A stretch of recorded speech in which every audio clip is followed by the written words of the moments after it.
नमस्कार, आप सभी का बहुत बहुत स्वागत है। आप देख रहे हैं विपक्ष ऑलवेज वेदम। मैं हूं परवीन शेख। तमिलनाडु के मुख्यमंत्री एम.के. स्टालिन ने हिंदी को लेकर बयान दिया कि यह मुखौटा है जिसके पीछे संस्कृत को थोपने की साजिश है। वहीं तमिलनाडु में हिंदी के खिलाफ एक आंदोलन खड़ा करने की बात की है जिस पर कांग्रेस बुरी तरह से फंस गई है।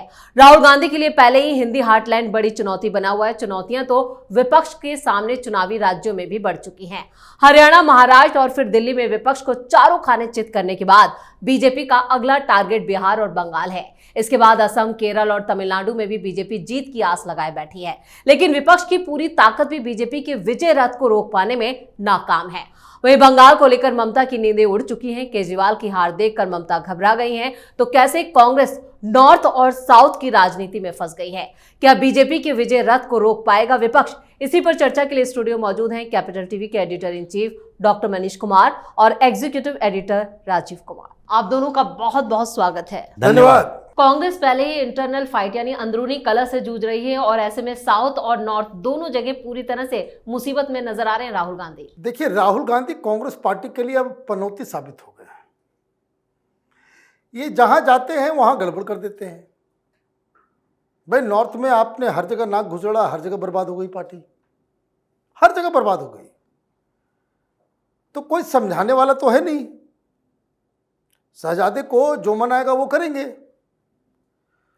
अच्छा खासा कांग्रेस पार्टी साउथ में एग्जिस्ट कर रही थी जी। अब ऐसा लग रहा है कि वो भस्म कर करके आएंगे ही। वो जितना ज़्यादा मीटिंग होगा साउथ में उतनी अच्छी अच्छी खबरें जो है कांग्रेस पार्टी से आना शुरू हो जाएगी। कारण क्या है कि जहां आपकी प्रायोरिटी ही मिसप्लेस्ड हो जाए, आपको कांग्रेस पार्टी की ये हालत हुई है नॉर्थ इंडिया में गायब होने की वजह से। आप जाकर के साउथ में जाकर के उल्टी पुल्टी बातें कर रहे हो। आपको बैलेंस बनाना पड़ेगा। हिंदी हार्टलैंड में तो वहां आप उसके साथ खड़े हो गए हो जो हिंदी के खिलाफ आंदोलन कर रहा है। ये तो डूबेगा डूबेगा। ये तेजस्वी यादव, अखिलेश यादव को भी ले डूबेगा। क्योंकि इंडी गठबंधन में तो पूछे जाएंगे ना भाई इससे, भाई तुम लोग भाई बड़ा उछल कूद करके गए थे वहां पे मूर्ति के आवरण करने के लिए अखिलेश यादव, और वो हिंदी के खिलाफ बोल रहा है। तुम्हारे मुंह में दही जमी भी कुछ बोल सकते हो। दूसरी चीज, आप इतना ज्यादा दबाव में आ गए हो कि स्टालिन का लड़का हिंदू धर्म के एलिमिनेशन, उसको खत्म करना, लड़ना नहीं, विरोध नहीं, वर्ड जो है एक्सटर्मिनेशन, मतलब खत्म कर देना कि हिंदू जो है वो वायरस है, एड्स, मलेरिया, कैंसर जैसी बीमारी है जिसको खत्म ही किया जा सकता है, उसके अलावा नहीं।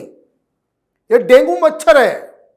This is what he said कि हिंदुत्व जो है, हिंदुइज्म जो है वो डेंगू मच्छर है। मच्छर का हम कोई इलाज नहीं कर सकते, बस फिनिट से मार सकते हैं। जब तक उसको खत्म नहीं करेंगे, आप कैसे इस तरह की पार्टियों के साथ खड़े होकर के आप ठीक करोगे? और उसके जो चमचे बैठे हुए हैं कांग्रेस पार्टी में, उसको तुमने सिर पे बिठा लिया है। मतलब समझ में नहीं आ रहा है।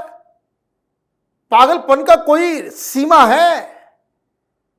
एक ऐसे आदमी जिसको बिहार का कोई डायलेक्ट मालूम नहीं है, साउथ इंडिया है, इंगे पिंगे करते हुए उठा के बिहार का उसको इंचार्ज बना दिया। उसकी क्या हैसियत है लालू से डील करने की? वो बोल पाएगा, मुंह खोल भी पाएगा? लिट्टी और चोखा खिला करके जो है ना, बच्चों की तरह उसको खिला करके बाहर भेज देगा। लेकिन राहुल गांधी के नाक के नीचे इस तरह का डिसीजन हो रहा है। तो देखिए, ये जो डिवाइड जो है ना, ये कांग्रेस पार्टी ने अपने खुद बनाया है। और कांग्रेस पार्टी नहीं, जब कांग्रेस पार्टी मैं कह रहा हूं तो समझिए कि भाई राहुल गांधी को इसी तरह के लोग जो है, जयराम रमेश, तो ये केसी वेणुगोपाल, ये इस तरह के लोगों को आपने इतना सिर पे बिठा लिया कि जो जहां कांग्रेस पार्टी को मजबूत होना चाहिए वहीं पे इन लोगों ने घून बनकर पार्टी को खत्म कर दिया। ये छोटी सी बात राहुल गांधी के पल्ले नहीं पड़ रही है।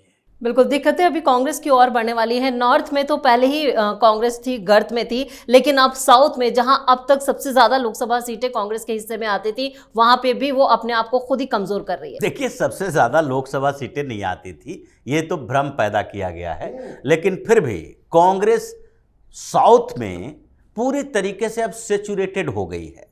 जैसे भारतीय जनता पार्टी से कभी कभी इन लोगों को रणनीति के स्तर पर तो सीख लेनी चाहिए, लेकिन दिमाग में घृणा भरी हुई है जी। तो आप अच्छे लोगों से भी अच्छी चीजें नहीं सीख पाते, मोदी की रणनीति नहीं समझ पाते। भारतीय जनता पार्टी ने क्या किया, धीरे धीरे साउथ की तरफ जो भाजपा बढ़ रही है जी। उसमें एक बड़ी प्लानिंग यही थी कि नॉर्थ इंडिया के कई स्टेट में हम सेचुरेटेड पॉइंट पे आ चुके हैं।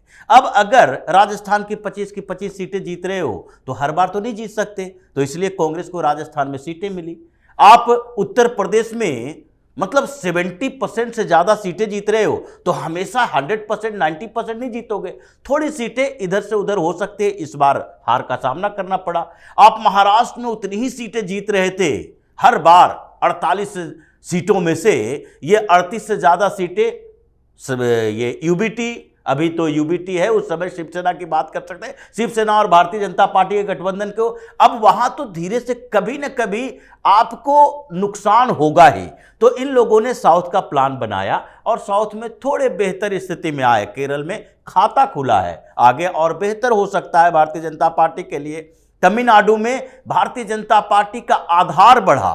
वोट देखिए, जो अभी अमित शाह भी यही बोल रहे थे कि वोट शेयर देखो 13-14%, हमें अभी 25-30% पर करना है इसको। उसके बाद धीरे धीरे साउथ की तरफ भी बढ़ रही है भारतीय जनता पार्टी। ये क्या कर रहा है, ये साउथ में अब कितना भी मेहनत कर ले तो केरल में अगली बार ये 14 सीटें नहीं मिलने वाली है, ये 6-7 मिल गई तो बहुत बड़ी बात है।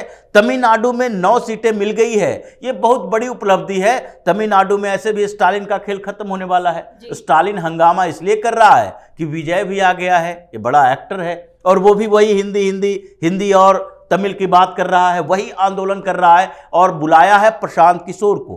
प्रशांत किशोर को देखिए, ये स्ट्रेटजी तो बनाता है, लेकिन कभी कभी इसको ये तो समझ में आना चाहिए कि बिहार की राजनीति कर रहे हैं और बिहार की राजनीति और बिहारियों के हिंदी के खिलाफ तमिलनाडु में जो सबसे बड़ा हंगामा करने वाला है विजय, उसकी पार्टी के स्ट्रेटजी बनाने के लिए वहां चले गए। हालांकि एक काम इसने किया, जब उसे हस्ताक्षर करवाया जा रहा था तो उस समय वो हस्ताक्षर करने से मना कर दिया उस बोर्ड पर जहां हिंदी के खिलाफ आंदोलन चलाने के लिए हस्ताक्षर अभियान चल रहा था। लेकिन फिर भी दिखोगे तो जरूर और इधर बिहार में आकर राजनीति करोगे कि नहीं हम बिहार को बदलने की कोशिश कर रहे हैं। तो ये जो कांग्रेस पार्टी साउथ में उलझी हुई है, अभी भी इसके पास साउथ में टोटल 40 सीटें हैं, लेकिन 40 सीटों के अलावा जो आपके पास 59 सीटें के करीब है वो किसका है, वो नॉर्थ इंडिया से ही है। और वो उसके तकरीबन 38 सांसद ऐसे हैं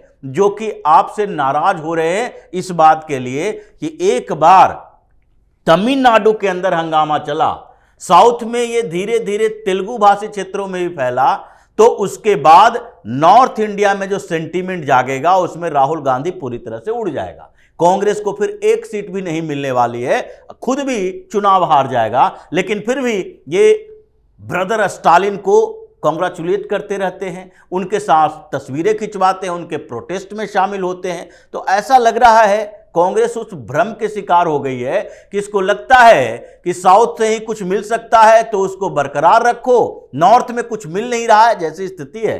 नॉर्थ में अभी भी कमजोर स्थिति है। बिहार में 3 सीटें 2 मुस्लिम बहुल क्षेत्रों में 2, एक किसी तरह से सासाराम से जीत गए थे क्योंकि बीएसपी का एक कैंडिडेट 40-50 हजार वोट ले आया। उसी तरीके से बंगाल में 1 सीट मिलेगी आपको। कई स्टेट में उत्तराखंड से लेकर हिमाचल तक आप 0 पर आउट हो जाते हो। मध्य प्रदेश में 0 सीटें हैं, फिर भी आप सोच रहे हो कि हम सरकार बनाने की स्थिति में पहुंचेंगे। मतलब तमिलनाडु में 9 सीटें हैं, अगली बार इसको 0 सीटें आने वाली है।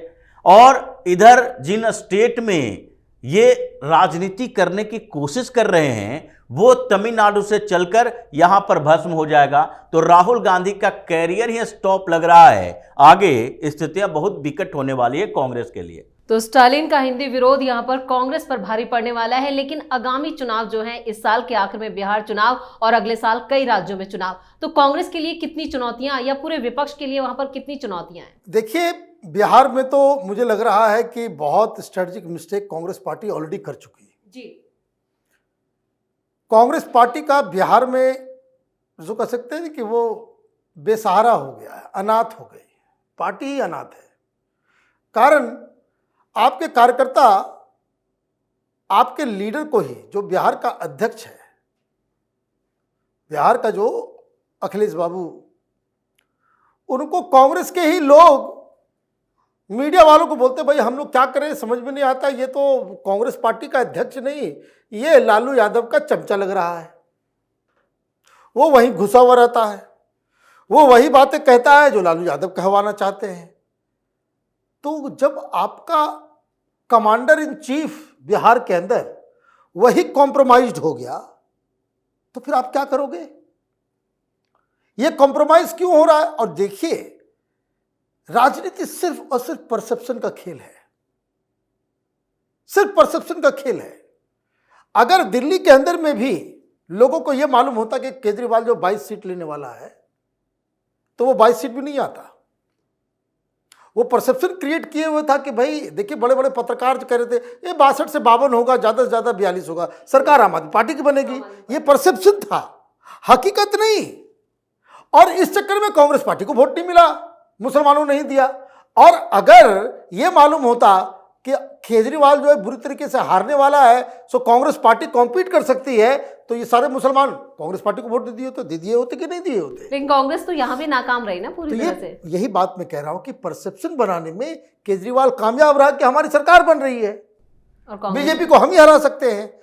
अब वैसा ही परसेप्शन अगर बिहार के अंदर में यह बन रहा है कि भाई कांग्रेस पार्टी तो गई, कांग्रेस पार्टी तो गई, आप ये परसेप्शन बनाते कि नहीं कांग्रेस पार्टी बहुत मजबूती से लड़ रही है,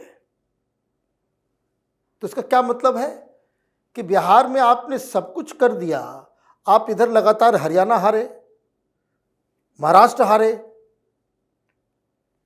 आप जेएनके हार के ही बराबर है जी, दिल्ली हार गए। अब आपने एक ऐसे व्यक्ति को वहां पे अध्यक्ष बना दिया जो परसेप्शन वाइज जो है वो लग रहा है कि लालू यादव का आदमी है, तो आप ये भी कहोगे कैसे कि भाई 70 सीट पिछली बार हमें दिए थे, लालू यादव कह रहे कि 35 से एक ज्यादा नहीं दूंगा, आधा। अब जब सीटें आपको आधा मिलेगा पिछली बार गठबंधन का, अब ये समझिए कि अगले 4 इलेक्शन में कांग्रेस पार्टी के परसेप्शन क्या बनेगी। बिल्कुल। तो ये जो है कांग्रेस पार्टी, चाहे वो बिहार हो, बंगाल हो, इन दोनों ही जगह, और इसका इंपैक्ट सीधे सीधे असम और कर्नाटक के ऊपर पड़ जाएगा। ये लोग को समझ में नहीं आ रहा है कि कांग्रेस पार्टी को राहुल गांधी बर्बादी की ओर जो है कितना तेजी से लेकर के जा रहे हैं। बिल्कुल, तो कांग्रेस की बर्बादी जो है वो खुद राहुल गांधी बढ़ा रहे हैं, क्योंकि लगातार गलत फैसले, गलत रणनीति और जिनकी नियुक्ति हो रही है वो भी गलत फैसले, लेकिन उसके बावजूद कांग्रेस क्यों नहीं जाग रही है? और बाकी जो विपक्ष में है उनकी चुनौतियां भी कम नहीं है, क्योंकि बीजेपी का विजय रथ लगातार आगे बढ़ रहा है। देखिए, बिहार और बंगाल में कांग्रेस से ज्यादा चुनौती तो उन्हीं लोगों की है। कांग्रेस तो गौन केस है। जैसा डॉक्टर साहब ने अखिलेश प्रताप सिंह के बारे में बताया, उन्हें हम पर्सनली जानते हैं, हमारे क्षेत्र से बिलोंग करते हैं, और ये व्यक्ति राजद का ही आदमी था। लालू प्रसाद यादव के साथ राजनीतिक कैरियर की शुरुआत हुई और उसके बाद विधायक बने।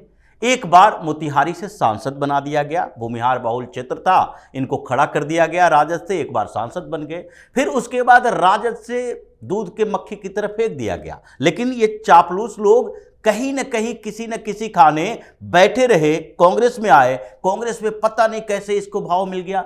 लालू प्रसाद यादव ने खुद कहा है कि अखिलेश को राज्यसभा की सीट तो कांग्रेस से हमने दिलवाई। जब एक सीट की चर्चा हो रही थी तो ये भी मेरे पास आया था, हमने सोनिया गांधी से बात करके इसको सीट दिलवाई थी, और ये दोबारा राज्यसभा फिर गया है, इसको भेजा गया है।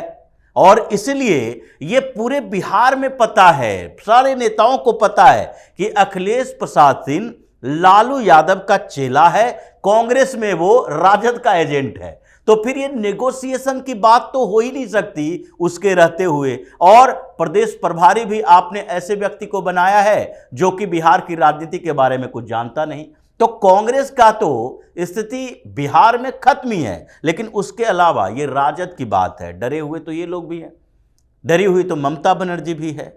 अब आगे के जो चुनाव होने हैं, स्टालिन के स्टेट में होने हैं या फिर केरल में होने हैं, उन लोगों को भी डर इस बात का लग रहा है कि भारतीय जनता पार्टी की जीत का मतलब अभी केवल सरकार बनाना नहीं है, ऐसी पार्टियों के साथ जुड़ना है जो कि इनके नैरेटिव पर काम कर सके। तो इसलिए बंगाल में और बिहार में तो सीधी फाइट है, और उसमें न राजद कहीं दिख रही है न ममता बनर्जी दिख रही हैं। दोनों के अंदर डर इस बात का है कि इस बार अभी रुक गई भारतीय जनता पार्टी कहीं आकर तो ये बड़ी गनीमत होगी। लगता नहीं है कि किसी स्टेट में रुक जाएगी। आगे नॉर्थ ईस्ट में, असम में तो कांग्रेस पार्टी हो या सारे लोग मिल लें, हेमंत बिश्व शर्मा का कुछ नहीं बिगाड़ सकते। और केरल तमिलनाडु में है कि केरल में या फिर तमिलनाडु में एआईडीएमके का आगे की स्ट्रेटजी क्या होती है। सब लोग एक प्लेटफॉर्म पर आ गए तो स्टालिन बचेगा नहीं।